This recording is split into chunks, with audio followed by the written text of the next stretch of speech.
So here I've got a few blanks. These are from Obay stone. It's sourced near Nelson in the South Island, and these are not quite ready to be given their final shaping yet.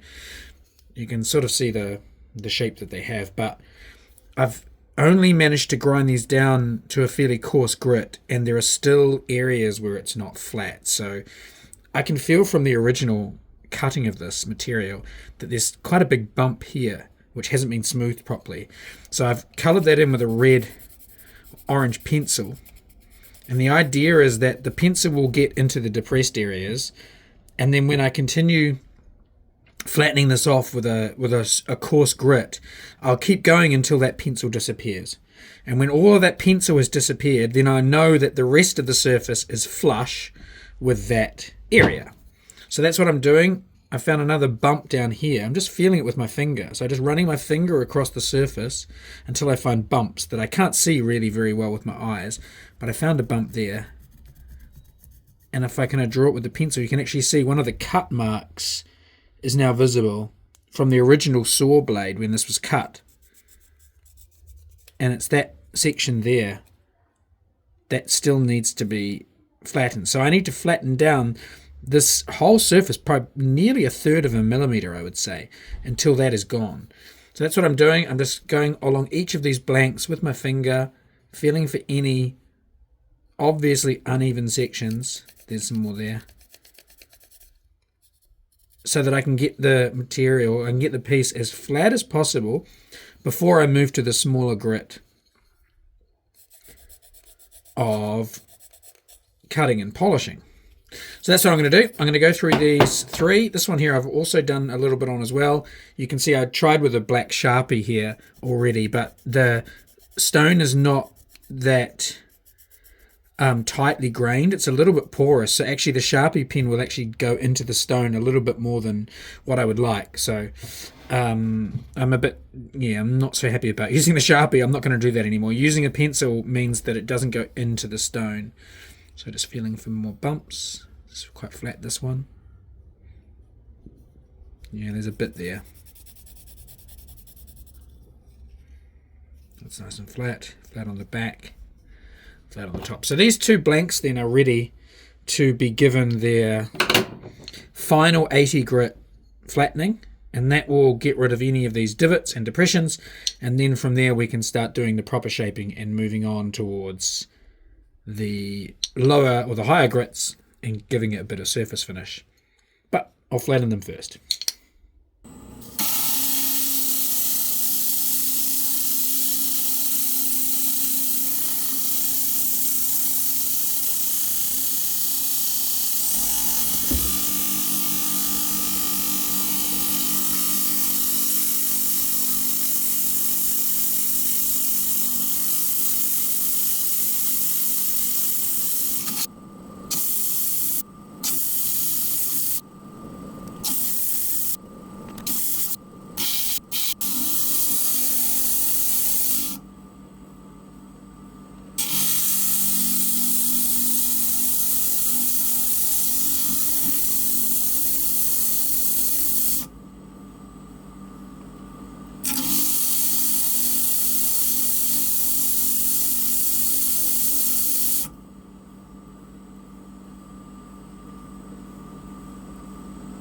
That's that phase complete then. I'm pretty happy with I've got it flat enough. I'm not going to bother getting rid of this last little edge bit here because I'm actually going to slightly round this top surface anyway. So that's going to be ground down as I go into the rounding phase.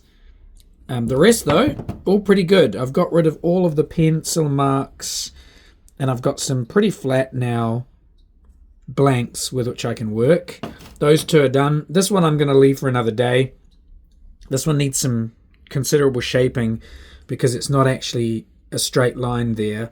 It bows out and it's not even up here either. So this one's going to take a bit more time to get down to the kind of shape I want. It's also a different size to these other two.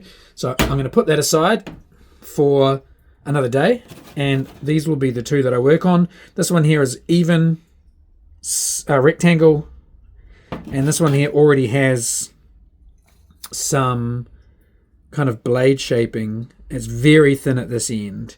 So I may have to shorten this a little bit, but I'm going to try and work with it. The next stage of the working these is to get the curve on the tops, but I'm going to go away and draw my templates of the toki onto these once the blanks have dried. Righty-ho. So now it's time to put a template on this thing. This is going to be the top, and that's going to be the cutting symbolic of the cutting edge.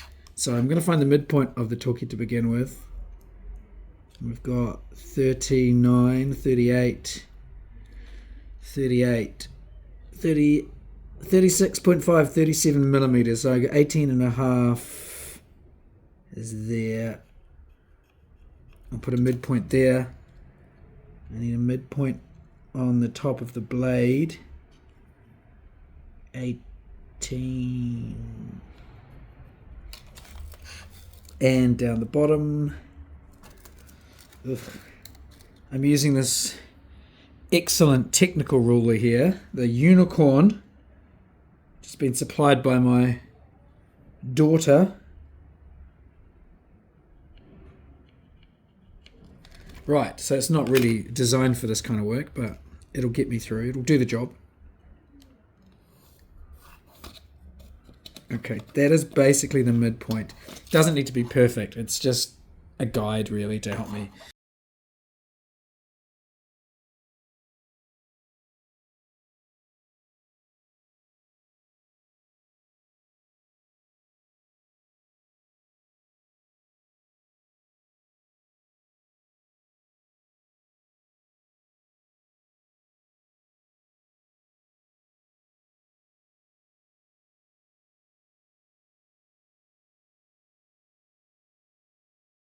So there we go. That's going to be the toki. Slightly narrower at the top. Slightly wider at the base. And the other one I'll probably go in reverse. Slightly wider at the top and slightly narrower at the base. I'll see. But for this one, it's going to come out and then straighten up for the bottom. So narrow to wide and then into the cutting edge there. And then once I've shaved this material off, this material off, that material off, and that material off, then I will have the kind of basic outline of this toki. So I'm going to go back to the cutting machine and we'll get this down to those angles. In this section of the video you can see that I'm rocking the toki backwards and forwards across the flat lap with my fingers. This is how I try to create the sort of rounded surface to the toki. If I had a cabbing machine this would be a lot easier, but I don't have a cabbing machine, so I'm using the flat lap for everything, and this is how I can kind of try and get that curve going along the top. It tends to work quite well so long as I'm as even as possible with the rocking motion. It actually tends to give me a sort of nice half circle across the top of the stone. I do occasionally cut myself or grind bits of my fingers down whilst doing this, which is an unfortunate side effect. So here's the kind of shaped material. This is close to finished. You can see it's very sort of scratched up looking. You can see the saw or the disc marks in this sort of circular pattern, and on the back it's even more pronounced. You can see that's the kind of pattern of the saw. So I'm going to now have to spend a lot of time with increasing grits, kind of getting those marks out and getting it flatter and flatter and flatter before it can be polished. But we'll stick some water on this now just so you can see what it's going to kind of look like as we get towards the end of the process. Right, we're going to dunk the stone in some water here. So this is the before and this is the after. So you can see we've got some of the colours here, sort of greens and blues just starting to become obvious. And on the back you can see more of the colour in the middle there and the quartz sections, the white and orange sort of coloration coming through as well. So now it gets over to the higher grits. back on the lap wheel.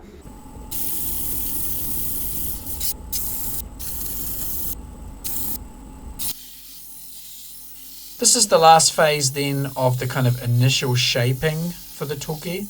This is a 600 grit disc that I'm using, so I've walked up from 80 through to 600 in stages.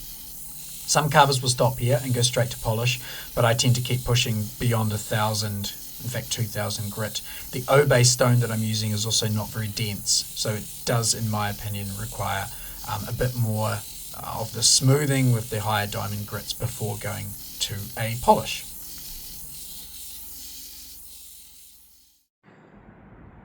So here we are after the initial kind of shaping. This is the toki as it stands right now, and there's still a few sort of scratch marks visible. I think it's a little bit more obvious on the back, but it might not come across in the video.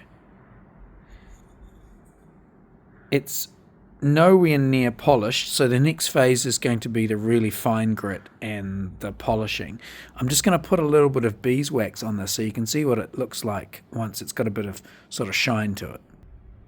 This incidentally is the beeswax I'm using. It's Amazon ordered Chinese made stuff or Chinese sourced. It could, to be honest, be anything in there. I have no idea if this is really beeswax or not. It says it's nature beeswax, but who knows? This could be any chemical concoction really. So I've got just a little bit, it looks like earwax actually in the middle of my hand there. I'm going to try and hold the phone with one hand and then just rub this wax into the toki.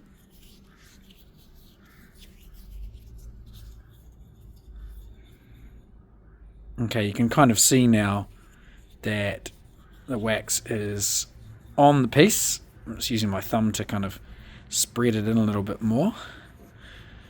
It's got a very light coating of wax on now, and now you can see a little bit about maybe what it will start to look like once it's been polished. Yeah, I'm not sure if I'm going to be able to get a mirror shine on this piece, but I'm certainly going to be able to get it looking half decent. Certainly a lot nicer than it looks when it hasn't been polished at all.